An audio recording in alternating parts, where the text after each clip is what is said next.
श्रीमद् गर्ग संहिता द्वारिका में एक नृगकूप है जो तीर्थों में सर्वोत्तम तीर्थ है। उसके दर्शन मात्र से ब्रह्म हत्या का पाप छूट जाता है। राजा नृग ने अनजाने में एक ब्राह्मण की गाय को दूसरे ब्राह्मण के हाथ में दे दिया था। उसी पाप से उन्हें गिरगिट का शरीर धारण करके कूप में रहना पड़ा। दानियों में सर्वश्रेष्ठ राजा नृग भी एक छोटे से पाप के कारण अंधकूप में गिरे और 4 युगों तक उसी में रहे। फिर सत्पुरुषों के देखते देखते भगवान श्री कृष्ण ने उनका उद्धार किया। उसी दिन से नृगकूप तीर्थ स्वरूप हो गया। कार्तिक की पूर्णिमा को उस कूप के जल से स्नान करना चाहिए। ऐसा करने वाला मनुष्य कोटि जन्मों के किए हुए पाप से छुटकारा पा जाता है, इसमें संशय नहीं है। वहाँ विधि पूर्वक जो एक भी गोदान करता है वह निःसंदेह कोटि गोदान के पुण्य फल का भागी हो जाता है। अब गोपी भूमि का महात्म्य सुनो। जो पापहारी उत्तम तीर्थ है उसके श्रवण मात्र से कर्म बंधन से छुटकारा मिल जाता है। जहाँ गोपियों ने निवास किया था उस निवास के कारण ही वह स्थान गोपी भूमि के नाम से प्रसिद्ध हुआ है। वहाँ गोपियों के अंगराग से उत्पन्न उत्तम गोपी चंदन उपलब्ध होता है। जो अपने अंगों में गोपी चंदन लगाता है उसे गंगा स्नान का फल मिलता है। जो सदा गोपी चंदन की मुद्राओं से मुद्रित होता है अर्थात गोपी चंदन का छापा तिलक लगाता है उसे प्रतिदिन महानदियों में स्नान करने का पुण्य फल प्राप्त होता है। उसने सहस्त्र अश्वमेध और 100 राजसूय यज्ञ कर लिए। सब तीर्थों का सेवन, दान और व्रतों का अनुष्ठान भी कर लिया। निःसंदेह वह नित्य गोपी चंदन लगाने मात्र से कृतार्थ हो जाता है। गंगा की मिट्टी से दुगुना पुण्य चित्रकूट की रज का माना गया है। उससे भी 10 गुना पुण्य पंचवटी की रज का है। उसकी अपेक्षा भी 100 गुना पुण्य गोपी चंदन रज का है। गोपी चंदन को तुम वृंदावन की रज के समान समझो। जिसके शरीर में गोपी चंदन लगा हो वह सैकड़ों पाप से युक्त हो तो भी उसे यमराज भी अपने साथ नहीं ले जा सकते। फिर यमदूतों की तो बात ही क्या है।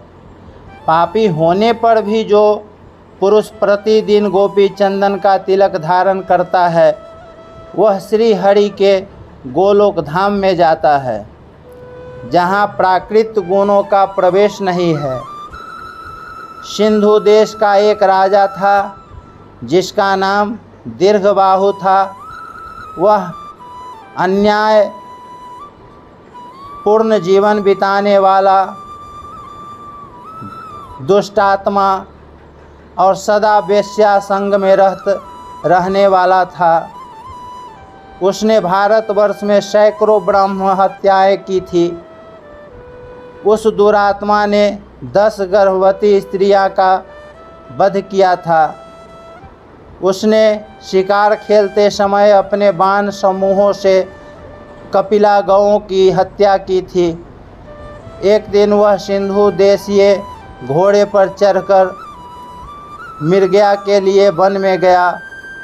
वहाँ उसके कुपित मंत्री ने राज्य के लोभ से उस महाखल नरेश को तीखी धार वाली तलवार से उस वन में ही मार डाला।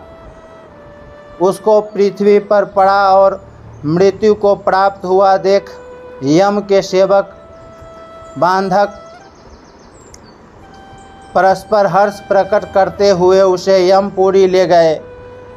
उस पापी को सामने खड़ा देख बलवान यमराज ने तुरंत ही चित्रगुप्त से पूछा, इसके योग्य कौन सी यातना है? चित्रगुप्त ने कहा, महाराज, निःसंदेह इसे 84 लाख नरकों में बारी बारी से गिराया जाए और जब तक चंद्रमा और सूर्य विद्यमान है तब तक यह नरक का कष्ट भोगता रहे। इसने भारतवर्ष में जन्म लेकर एक क्षण भी कभी पुण्य कर्म नहीं किया है। इसने 10 गर्भवती स्त्रियों की और असंख्य कपिला गायों की हत्या की है। इसके सिवा वन्य पशुओं की हत्या तो इसने हजारों की संख्याओं में की है। इसलिए देवता और ब्राह्मणों की निंदा करने वाला यह महान पापी है।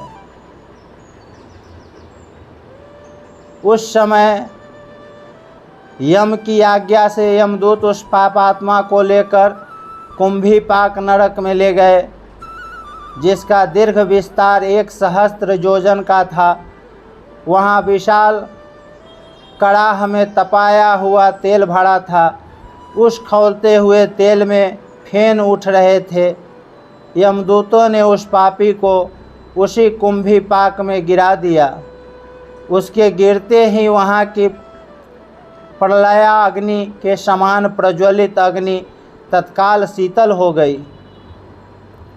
जैसे प्रहलाद को खौलते हुए तेल में फेंकने पर वह शीतल हो गया था, उसी प्रकार उस पापी को नरक में गिराने से वहाँ की ज्वाला शांत हो गई।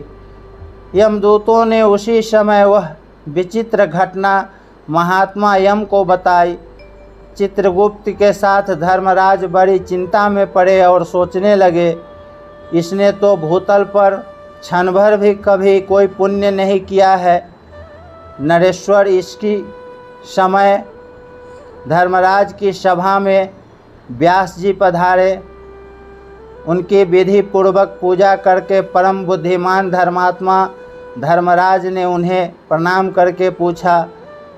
यम बोले, भगवान, इस पापी ने पहले कभी कहीं कोई सुकृत नहीं किया है, इसलिए इसमें फेन उठ रहा था। ऐसे खौलते हुए तेल से भरे कुंभीपाक के महान कड़ाह में इसको फेंका गया था। इसके डालते ही वहाँ की आग तत्काल शीतल हो गई। इस संदेह के कारण मेरे चित्त में निश्चय ही बड़ा खेद है। महाराज, पाप पुण्य की गति उसी प्रकार बड़ी सूक्ष्म होती है जैसे संपूर्ण शास्त्रों के विद्वानों में श्रेष्ठ प्रज्ञावान पुरुष में ब्रह्म की गति सूक्ष्म बताई गई है। देव योग से इसको स्वयं ही प्रत्यक्ष एवं सार्थक पुण्य प्राप्त हो गया है। महामते, इस पुण्य से वह शुद्ध हुआ है, उसे बताता हूँ, सुनो। जहाँ किसी के हाथ से द्वारका की मिट्टी पड़ी हुई थी, वहीं पर पापी की मृत्यु हुई है। उस मृतिका के प्रभाव से ही यह पापी शुद्ध हो गया है। जिसके अंग में गोपी चंदन का लेप हो, वह नर से नारायण हो जाता है। उसके दर्शन मात्र से तत्काल ब्रह्म हत्या छूट जाती है। यह सुनकर धर्मराज उसे ले आए और इच्छा अनुसार चलने वाले एक विशेष विमान पर उसे बैठाकर उन्होंने प्रकृति से परे वैकुंठ धाम को भेज दिया। गोपी चंदन के सुयश प्राप्त का ज्ञान उनको अकस्मात उसी समय हुआ। इस प्रकार मैंने तुम्हें गोपी चंदन की महिमा बताई। जो श्रेष्ठ मनुष्य गोपी चंदन के इस महात्म्य को सुनता है, वह महात्मा श्री कृष्ण के परम धाम में जाता है।